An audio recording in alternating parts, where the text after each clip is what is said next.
Il y a une vision un peu désabusée de la police, mais il y a même beaucoup, mais il y a une histoire humaine qui est quand même une dimension importante dans la série concernant tous les membres du groupe, et moi-même aussi.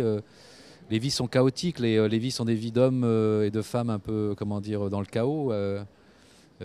Du point de vue de leur vie privée. Et donc, je pense qu'il faut qu'on conserve ça, parce que d'abord, il n'y a pas d'enquête particulière, ce n'est pas une enquête, c'est vraiment une sorte de fuite en avant, voilà, au départ pour une noble cause et pour de nobles raisons, venger le suicide d'un ami, mais en même temps, on est avec les personnages et on a besoin de situations fortes, mais en même temps, s'il n'y a pas toujours cette valeur humaine ajoutée, on va perdre quelque chose. La seule chose que m'a demandé Olivier, c'est de regarder, de visionner un film qui s'appelle Narc.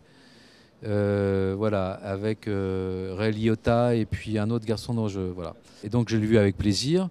Mais enfin bon, moi de toute façon, j'ai surtout pris mes appuis sur le scénario et je me suis rendu compte au fur et à mesure que le personnage de Kaplan était l'incarnation d'Olivier lui-même. Et donc en fait, au fur et à mesure, quand on a tourné cette première saison, je me suis rendu compte, quoi, toujours davantage chaque jour, que Olivier était un peu mon Pygmalion. Il était celui qui allait comment dire, m'apporter ce que je n'avais pas, à savoir cette espèce de capacité bon, humaine. Bon, cette dimension humaine, je l'avais, mais il voulait aussi que ce soit un personnage qui soit prêt à, comment dire, à prendre ses responsabilités, à assumer les décisions du groupe, à aller au contact, à prendre des décisions graves et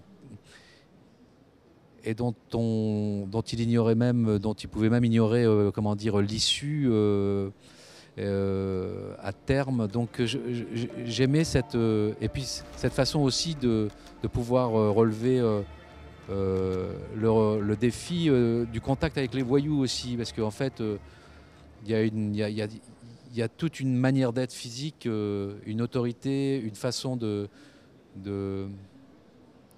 comment dire, de ne pas être dominé par des adversaires qui sont redoutables. Voilà, il m'a un peu appris tout ça, parce que moi j'ai pas une nature violente ou une nature dominante, vous voyez ce que je veux dire.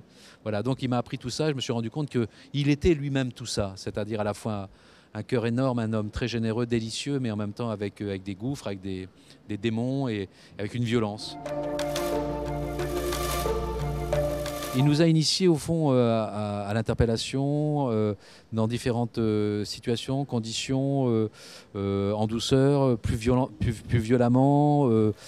Une façon de, comment dire, de dialoguer aussi avec les interpellés, de façon à ne pas, comment dire, se faire justement, comment dire, pas dépasser, mais enfin je veux dire voilà, garder le contrôle de la situation. J'ai moi-même beaucoup comment dire, circulé avec les gens de la BAC en Seine-Saint-Denis, avec lesquels j'ai procédé à une interpellation dans le cadre d'un trafic de stupes et tout ça. On a fait des choses pour ressentir vraiment des vraies sensations. Et, euh, et pour aussi comment dire, fréquenter ces types qui ont beaucoup enfin comment dire, qui ont beaucoup de noblesse de cœur et qui parfois travaillent vraiment dans des conditions compliquées à gérer pour rester dans le cadre de la procédure. C'est pas toujours évident, voilà.